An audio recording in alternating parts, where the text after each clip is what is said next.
What you are about to hear is a work of fiction. The people, places, and events depicted in this story are products of the author's imagination or used fictitiously. Any resemblance to actual individuals, living or deceased, or to real situations is purely coincidental. These stories may explore themes of crime, injustice, and human suffering. While fictional, they reflect real emotions and difficult truths that some may find disturbing. Listener discretion is advised. Save it, Eleanor cut in, sliding the folder across the table. You're embezzling from our business to fund your midlife fantasy. It's over. But let me start from the beginning, and please let us know in the comments where you're watching from. We'd love to know just how far our stories reach. Eleanor Hargrove stood at the floor-to-ceiling windows of her corner office, watching the Seattle skyline shimmer through the autumn drizzle. At 52, she commanded respect without demanding either silver-streaked auburn hair pulled into a sophisticated chignon, her navy blazer tailored to perfection. The plaques lining her office walls told the story of Hargrove Marketing Solutions. Small Business Champion 2019, Seattle's Top Women Entrepreneurs, Marketing Excellence Award. 25 years of building something from nothing. She turned back to her mahogany desk, where the quarterly financial reports lay spread like tarot cards predicting an uncertain future. The numbers blurred as she rubbed her temples, fighting off the headache that had become her constant companion these past few weeks. The miscellaneous expenses are up again, she murmured to herself, tracing her finger down the column. Small amounts at first, 100 here, 300 there, but now approaching thousands each month. In a business she knew inside and out, these unexplained charges felt like finding strangers in her own home. Eleanor had started Hargrove Marketing in her garage with a borrowed computer and unshakable determination. Fresh out of college, she and Mark had pooled their meager savings, working 18-hour days to land their first client. She remembered the taste of instant coffee and the smell of printer ink, the way Mark would massage her shoulders when she fell asleep at her desk. They'd built this empire together, brick by brick, client by client. Now, their children, Jessica and Michael, were thriving in their own careers. Jessica as a pediatric nurse in Portland, Michael finishing his MBA at Northwestern. The empty nest phase should have been their golden years, time to enjoy the fruits of their labor. Instead, Eleanor felt like she was living with a stranger. "Mark?" she called toward the adjacent office, her voice echoing slightly in the open-plan workspace where their 15 employees hummed with productive energy. "Can you come look at these numbers with me?" Mark appeared in the doorway, his silhouette backlit by the afternoon sun streaming through the windows. At 54, he still turned head salt and pepper hair perfectly styled, his gym-toned physique evident even in his expensive business suit. But something in his green eyes had changed, a evasiveness that made Eleanor's stomach clench. "What's up, Elle?" He stayed in the doorway, one hand on the frame as if ready to flee. "These miscellaneous charges, they're substantial, and I can't track them to any specific client or project." She held up the report, the pages rustling softly. 15,000 last month alone. Mark's jaw tightened almost imperceptibly. Probably client entertainment. You know how these big accounts expect the royal treatment? Wine, dining, golf outings? I'll pull the receipts and get back to you. But he was already backing away, and Eleanor noticed how his phone buzzed insistently in his pocket, the same phone he now guarded like state secrets. "Mark, wait!" "Later, Elle, I've got a conference call with the Morrison account." The lie slipped out so smoothly that Eleanor wondered how many others she'd missed. That evening, their Bellevue home felt cavernous and cold despite the warm lighting Eleanor had carefully chosen. She'd prepared Mark's favorite meal herb-crusted salmon with roasted vegetables, but he barely touched it, his attention fixed on his phone's glowing screen. "How was your day?" Eleanor asked, cutting into her fish with deliberate precision. "Fine, busy." Mark's thumbs moved rapidly across his phone's keyboard. "The Reynolds project is heating up." Eleanor knew the Reynolds project had wrapped up 6 weeks ago. She'd personally overseen the final presentation. But when she opened her mouth to mention this, Mark's phone chimed with another message, and his face lit up with a smile she hadn't seen directed at her in months. "Who's texting you so much?" "Work stuff. You know how it is." But he angled the phone away from her, his thumb swiping to clear the screen. Eleanor set down her fork, the clink against the porcelain plate unnaturally loud in the tense silence. "Mark, talk to me. What's going on? You're distracted, you're working late every night, and these financial irregularities?" "Jesus, Eleanor, not everything is a conspiracy." His voice carried an edge she'd rarely heard. Can't a man check his messages without the third degree? The conversation died there, leaving them to finish dinner in a silence thick with unspoken accusations and growing dread. 3 days later, while sorting through the mail at their granite kitchen counter, Eleanor's world tilted on its axis. Mixed in with utility bills and promotional flyers was a credit card statement she didn't recognize an account in Mark's name that she'd never seen before. Her hands trembled as she read the charges: $800 at Cartier, $1,200 at the Four Seasons Olympic Hotel for a 3-night stay, $600 at Belle Fleur, an exclusive florist downtown, not the modest arrangements Mark occasionally brought home for anniversaries. Eleanor sank onto a bar stool, the statement fluttering in her shaking hands. 25 years of marriage, and she was reading evidence of deception itemized like a grocery list. When Mark came home that night, his tie loosened and his hair mussed as if he'd been running his hands through it. Eleanor was waiting in the living room with the statement spread on the coffee table like evidence at a crime scene. "What's this?" Her voice was steadier than she felt. Mark's face went through a spectrum of emotion: surprise, guilt, anger, then a forced casualness that fooled neither of them. Client entertainment, Elle. The Morrison people, remember? They wanted the full Seattle experience. "Morrison signed 6 weeks ago, Mark. And since when do we buy Cartier jewelry for clients?" "It was a closing gift. High-end clients expect..." "A necklace? You bought some woman a necklace?" Eleanor's voice rose despite her efforts to stay calm. Mark's practiced smile faltered. "It's not what you think. It's business, Eleanor. This is how deals get done in the real world." But his eyes wouldn't meet hers, and he fidgeted with his wedding ring, a tell she'd learned to recognize over 2.5 decades of marriage. That night, Eleanor lay awake staring at the ceiling while Mark slept soundly beside her, his breathing deep and untroubled. At 3 a.m., she gave up on sleep and padded downstairs to her home office. If Mark was hiding something, there would be more evidence. She'd built a successful business by trusting her instincts, and every instinct screamed that something was terribly wrong. The next morning, Eleanor called her best friend Sarah from the privacy of her car during lunch break. They met at their usual Spoda small cafe near Pike Place Market, where the aroma of fresh coffee and pastries usually comforted her. Today, nothing could ease the knot of anxiety in her chest. Sarah Klein had been Eleanor's rock since their college days at University of Washington. Now a prominent divorce attorney with steel gray curls and sharp brown eyes behind designer glasses, Sarah could read people like legal briefs.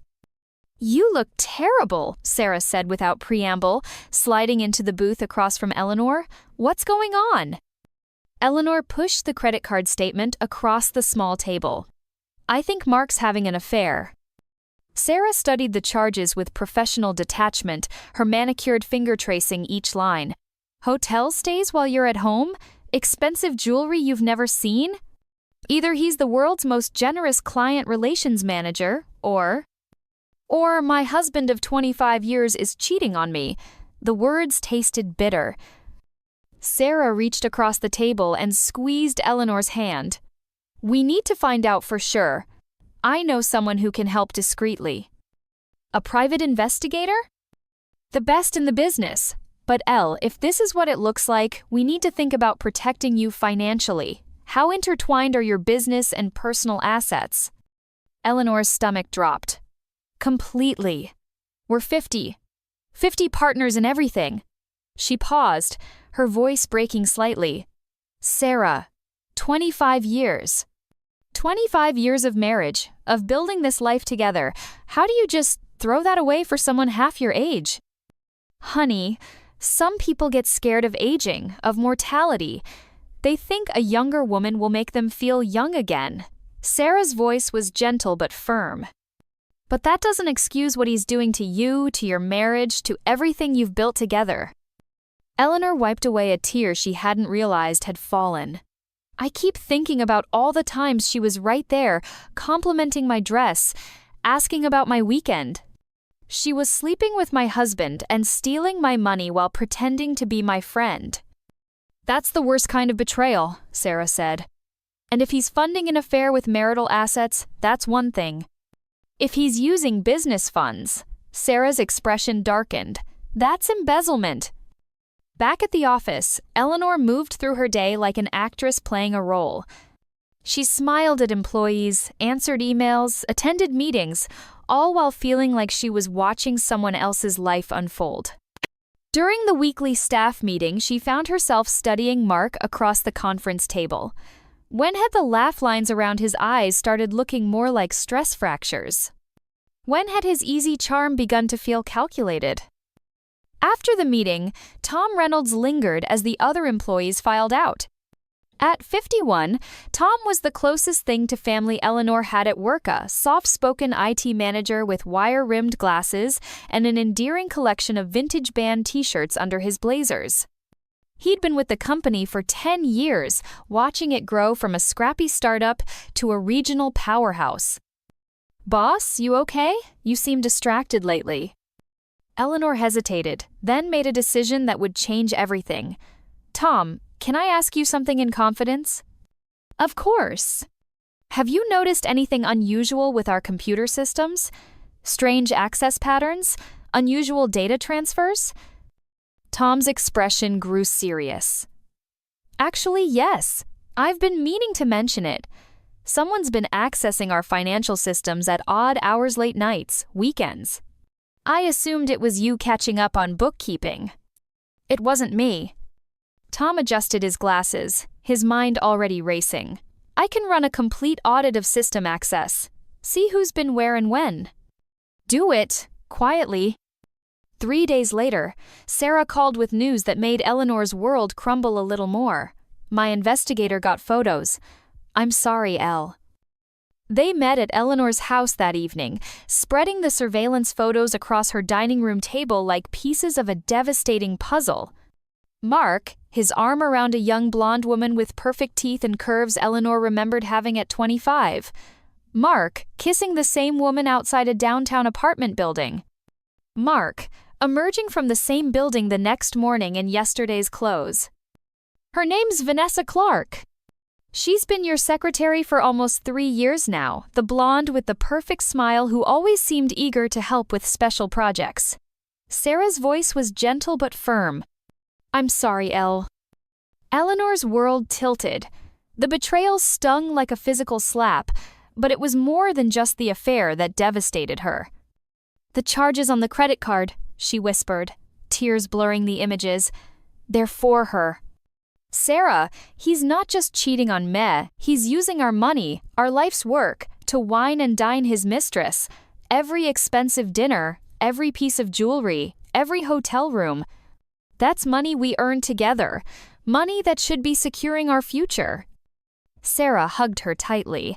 "I know, sweetheart, the financial betrayal cuts just as deep as the emotional one. He's stealing your past and your future at the same time. How long do you think he's been planning this? How long has he been looking at me across the dinner table, listening to me talk about our retirement plans, our dreams, while secretly planning to abandon it all for her?" "We'll get through this," Sarah said firmly, "but we need to check the business books. If he's funding this affair with company money, that's embezzlement. I can help you protect what's yours." Eleanor's breath caught. Vanessa, bubbly 28-year-old with the infectious laugh and the eager-to-please attitude. The woman who'd been there for nearly 3 years, slowly gaining trust and access. The woman who always volunteered for overtime, who brought coffee to Mark's meetings, who complimented Eleanor's outfits with such apparent sincerity while systematically helping to rob her blind. "Nearly 3 years," Eleanor whispered. "She's been right there smiling at me, asking about my weekend plans, building trust and access, all while." "I know it hurts, but there's more." Sarah pulled out a folder thick with financial documents. Tom's audit found some concerning patterns. Mark's been creating phantom vendor accounts, authorizing payments to companies that don't exist. Eleanor's blood turned to ice. "How much?" $200,000 over 18 months. All funneled through shell companies to an offshore account registered under Vanessa's name. Sarah paused, checking her notes. "She's been working for you for almost 3 years now, which gave them plenty of time to plan this." The betrayal cut deeper than the affair. Eleanor could understand midlife crisis, even infidelity. But stealing from their life's work, from the business they'd built together, from the employees who trusted them, that was unforgivable. "What do we do?" Eleanor asked, surprised by the steadiness in her own voice. Sarah leaned forward, her expression fierce. "We nail him. But we need ironclad evidence. Tom's computer logs are a start, but we need more. Documentation, witness statements, proof of intent." Tom arrived an hour later with his laptop and a grim expression. "It's worse than I thought," he said, setting up his computer on Eleanor's kitchen island. "Look at this." The screen filled with access logs, financial transfers, and email records that painted a damning picture. Mark had been systematically exploiting his administrative privileges for 18 months, creating fake companies, authorizing payments, and covering his digital tracks. But Tom's background in cybersecurity meant he knew where to look for the evidence Mark thought he'd erased. "He's been planning this exit strategy for months," Tom said, pointing to cached web searches. "Apartment rentals in Miami, flight bookings to the Cayman Islands, even researches on how to start a business in Florida." Eleanor stared at the evidence of her husband's calculated betrayal. This wasn't a moment of weakness or a midlife crisis spiraling out of control. This was premeditated theft of their life's work. "Can we stop him?" she asked. "We can do better than that," Sarah said. "We can destroy him legally. But we need to be smart about this. Tom, can you monitor his activity in real time?" "Already set up. If he initiates any large transfers, I'll know immediately." They formed an unlikely team over the next few weeks. Eleanor, Sarah, and Tom, working late into the night, turning Eleanor's home office into a war room. The walls were covered with financial charts, legal documents, and timelines mapping Mark's deception. Eleanor had always been a visual person.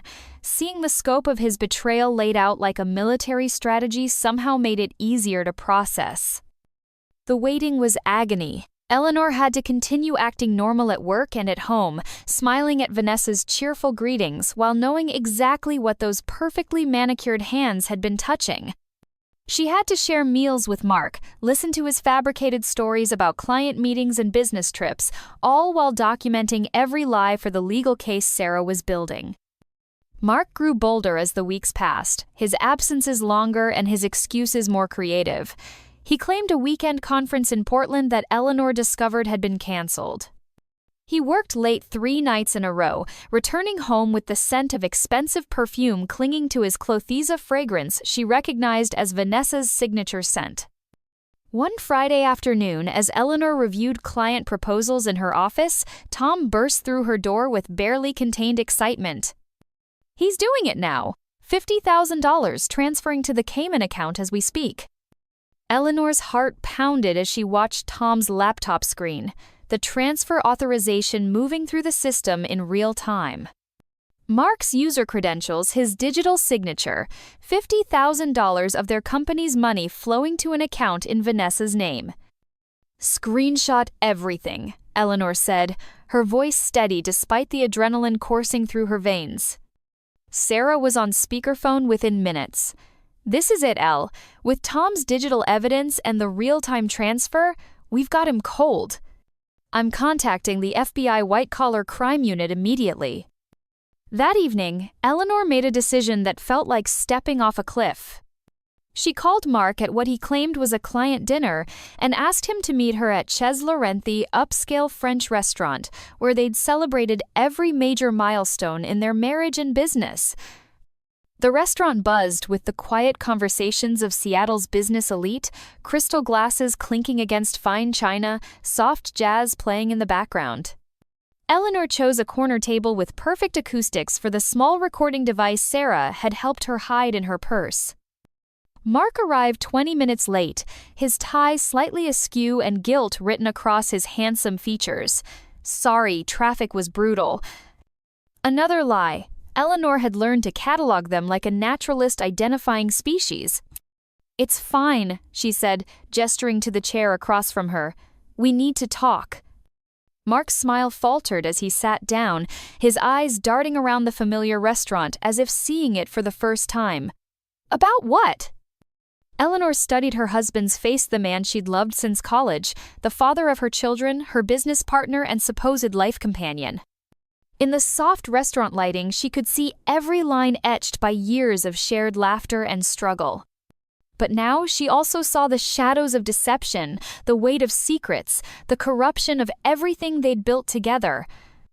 I know about Vanessa, she said simply. Mark's face went through a rapid succession of expression shock, denial, calculation, and finally, a cold hardness she'd never seen before. I don't know what you're talking about. I know about the affair, Mark. I know about the money. The shell companies, the offshore accounts, the $200,000 you've stolen from our business to fund your new life with a woman half your age.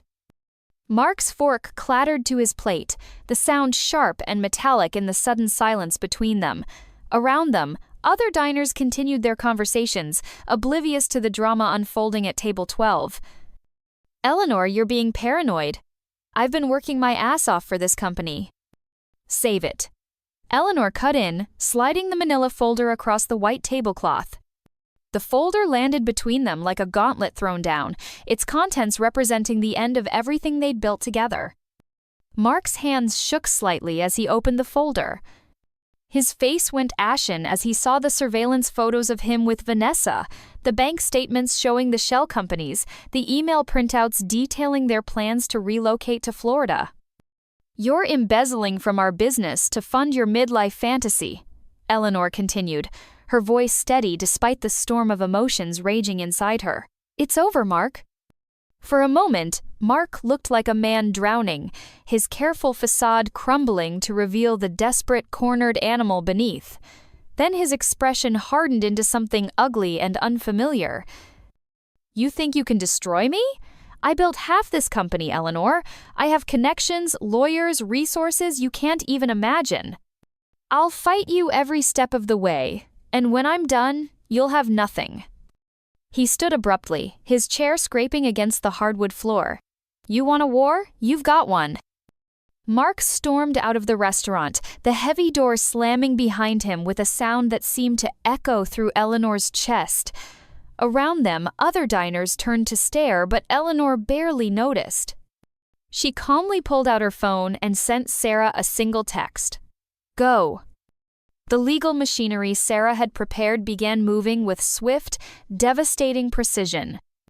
Eleanor didn't sleep that night, but it wasn't anxiety keeping her awake, it was anticipation. At 52, she'd discovered reserves of strength she'd never known she possessed. 25 years of building a life with someone who'd been systematically destroying it behind her back, and she'd not only survived the discovery, she was about to win. The FBI agents arrived at Hargrove Marketing Solutions at 9:15 a.m. on a Tuesday morning that would become legendary in Seattle business circles. Eleanor watched from her corner office as federal agents in dark suits walked through her workplace, their presence transforming the familiar space into a crime scene. Mark's arrest happened in the main conference room, surrounded by the motivational posters and awards that chronicled their company's success. Eleanor heard his voice carrying down the hallway, angry, indignant, claiming innocence even as the handcuffs clicked around his wrists. "This is a misunderstanding. Eleanor's having a breakdown. She's trying to destroy me because of our personal problems." But the evidence spoke louder than his protests. Financial records don't lie, and digital trails are harder to explain away than emotional motivations. The media coverage was swift but manageable. Eleanor had anticipated this and worked with a crisis communications firm to control the narrative. "Seattle executive accepts plea deal in embezzlement case" ran as a smaller story in the business section, emphasizing the company's cooperation with authorities and commitment to ethical practices. The plea bargain Sarah had negotiated was strategic. Mark pled guilty to embezzlement and wire fraud in exchange for a reduced sentence of 4 years in federal prison, plus full restitution and forfeiture of all assets. It avoided the spectacle of a lengthy trial while ensuring justice was served.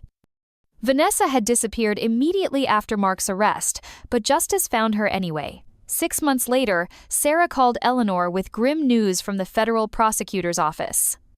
"The FBI had a bolo out on Vanessa as a fugitive," Sarah explained over the phone. "The U.S. consulate in Rio de Janeiro contacted them yesterday. She'd been found dead, apparently got involved with local criminals who help launder money through offshore accounts." When Americans die abroad under suspicious circumstances, the consulate gets involved and reports back to U.S. authorities. Eleanor felt a complex mix of emotion: sadness for a young life lost, but also a sense that Vanessa's unrepentant pursuit of stolen money had led her down an inevitable path. Even after Mark's arrest, she'd continued trying to profit from their crime, rather than cooperating with authorities or showing remorse. The aftermath brought unexpected gifts. With Mark's shares in the company automatically forfeited as part of the criminal proceedings, Eleanor found herself sole owner of a business she'd started 25 years earlier in her garage. Tom stepped up to become Chief Information Officer, his loyalty and expertise rewarded with a significant equity stake in the company he'd helped save. Eleanor completely restructured Hargrove Marketing Solutions, focusing on women entrepreneurs who needed marketing support to grow their businesses. The symbolism wasn't lost on anyone. A woman who'd been betrayed was now dedicated to helping other women succeed. Sarah became more than legal counsel. She became Eleanor's business partner in founding a pro bono legal clinic for victims of financial abuse. "There are too many women out there who don't have the resources we had," Sarah said as they signed the partnership papers. "We can change that." The clinic opened its doors 6 months after Mark's sentencing, operating out of renovated space in downtown Seattle. Eleanor funded the startup costs personally, viewing it as an investment in preventing other women from experiencing the devastation she'd endured. 1 year after Mark's sentencing, Eleanor made a decision that surprised even Sarah. She drove to the Federal Correctional Facility in Sheridan, Oregon, where Mark was serving his time. The visiting room smelled of industrial disinfectant and despair.